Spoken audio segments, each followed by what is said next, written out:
zat atlarına жаңа қалам, мехфаза, мәктәбі бұның бәрі заттар екен. Түсінікті ме? Оны жазып қойсыздар. Жанды заттар. Оларға не? Жылқы, сиыр, қой, мысалы. Солай дейді. Сан есімдер. 1, 2 дегеннің барлығы исімге кіре береді. Бұның барлығы яғни исімнің нелері тақырыптар. Түсінікті ме? Исімдері тақырыптар. Так, сан есім дедік, ә? Одан кейін сын есім.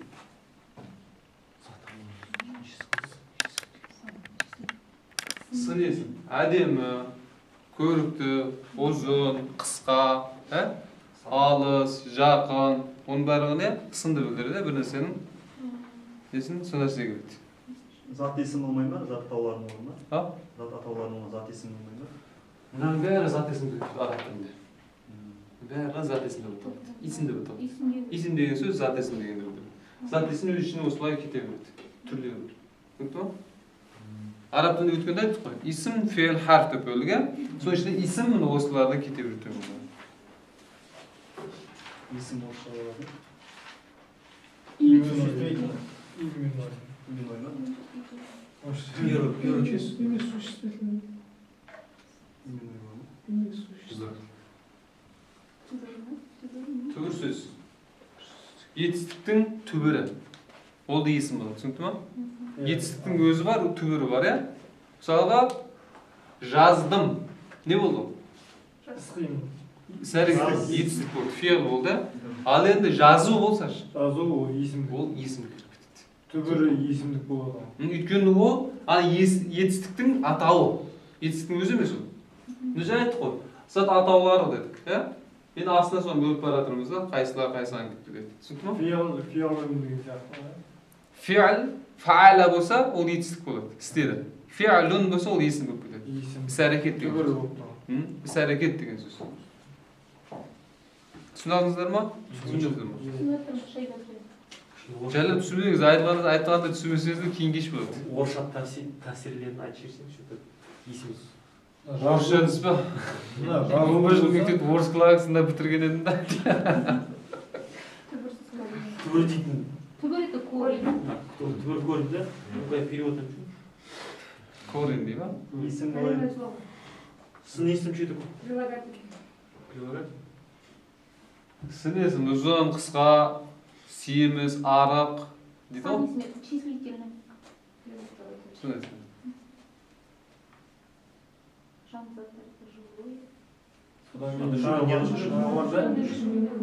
Тағы да бар. Жетеді. Заттар не düşünüyordu? Бұлар біздің немізде барлары бұлар. Біздің қазақ тілінде бар заттар ғой бұлар. Соны айтып беріп жатырмыз. Жоқтары бар. Соның ішінде адам аттары да кіреді. Арабтарда адам атын да бөлек алады. Өйткені адам мақлұқаттың ішіндегі бөлегі, иә. Адамның аттары.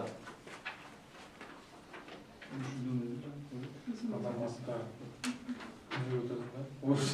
Adam еңіз келіп тұр. Бәрі жаңағы зат атауларына келіп тұр осында. Перевод түсінбеді. Барлығы. Иә, зат атаулары, исімнің ішіндегі нәрсе. Барлығы араб тілінде айтқан кезде исім деп айтып кете бересіз. Исім бәрі осында. Исім деп аталады. Қалай түсін адам аттардың бәрі? Біз қазақтың грамматикасында бұның барлығын не қыламыз? Бөлек-бөлек талдаймыз.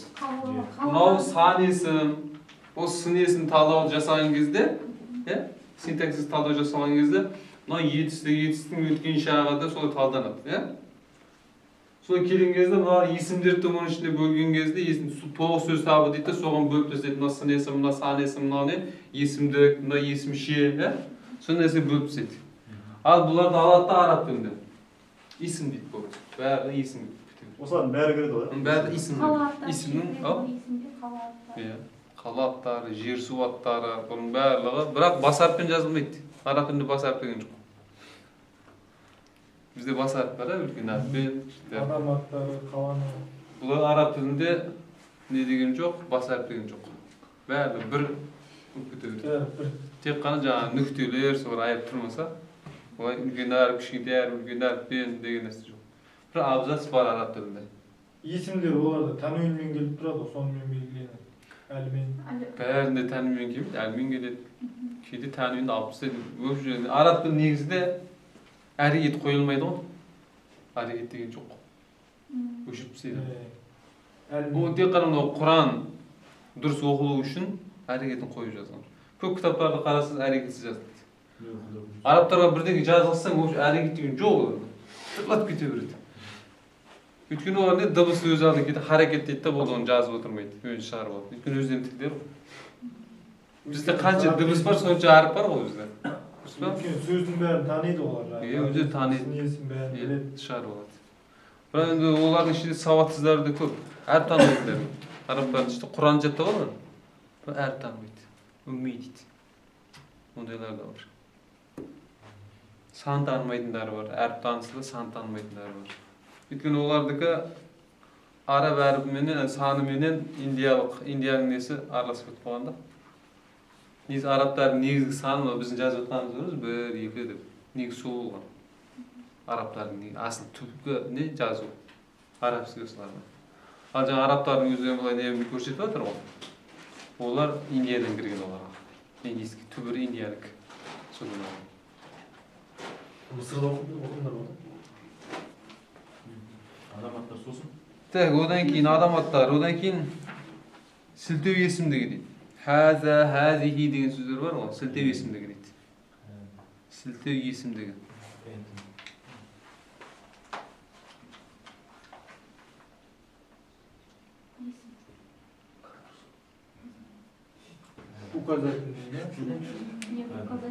Указательный бола ма? Қандай болады? Хаза, дейміз арабта, мынау деген. Мынау, анау деген.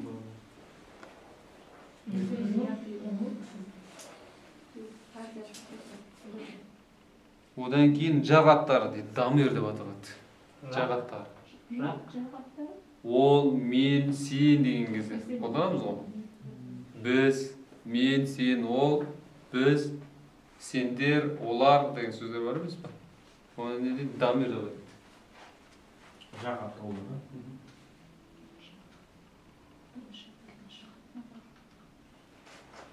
Біздің дамир деп аталады, бұларда арабшасы.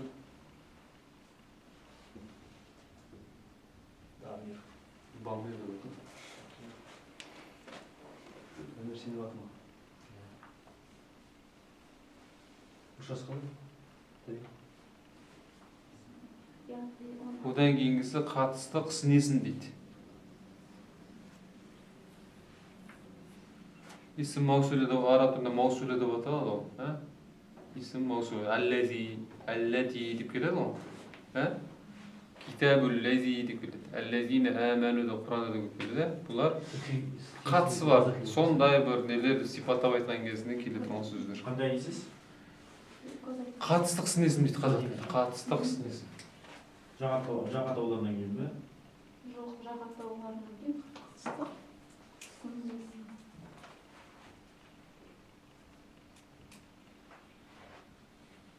Қатыстық снесін дейді. Арабның осылардың бәрі неге кіріп кетеді екен? Мысалы, қандай Исім. мысалы қандай келеді? Әллези, әллети дегендер. Әлләзи деген деген. Аудармасы не деген? Әлләди деген. Әллези ол сондай деп бір адамды айтады. Сондай иман келтіргендер деген кезде ана сипатты білдіреді да, не? Адамдар деген кезде қандай адамдар деген сондай иман келтіргендері, сондай білімділері. Сол Құранда келеді, «Хәл ястауиллезине я'ламуна валлезине ла я'ламун» дейді. Сондай білім алғандар менен, сондай білім алмағандар тең бе дейді. Тең бола ма дейді. Сөзі сондай дегенде әллези деп қолданады. Мынау сілтеу есім дегені хәза, хәзине. Хәза, хәзине солар неге кіреді екен?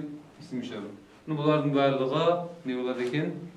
Есімдер болады. Жаңа айтып қалғанымыз не? Хайуанат, нәбатат, жамадаттың атауларының барлығы не болады екен? Исімге кіреді. Исім дамирлер deyilеді. Тағы бар. Осылармен шектеледі. Бұдан кейінгілер, одан кейінде харф болады. Şimdi harfleri kelime сабақта аламыз. Кете береді, иншалла.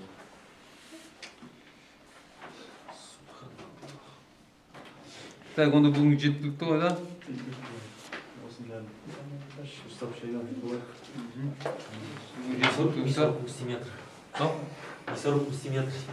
Висоркуси. Өткірлеп тұру керек. Ана пышақтан кеткен ол. Нан салып жіберді. Қайда Пышақты өткірлесең, не болады? Өзгені кеседі. Өткірлемесең, өзіңді кеседі дейді. Білесіз ба? Сол сияқты білімді алсаңыз, не аласыз? Өзіңе пайдаңыз дейді. Білім алмасаңыз, өзіңе пайдаңыз жоқ, бірақ өзіңізге зиян дейді. Білімді алмасаңыз, өзіңе пайдаңыз тимесе де, бірақ өзіңізге зияныңыз тиіп тұрады. Так, енді кішкене дем аласыздар ма? Адамның қабылдау мөлшері 10 минут дейді. 10 минуттан кейін тек қана тыңдау болады дейді. Кішкене серік олайық, ә? Қайда оқушыларға заң шығарып жатыр ғой. Оқушылар оқып отырады сосын.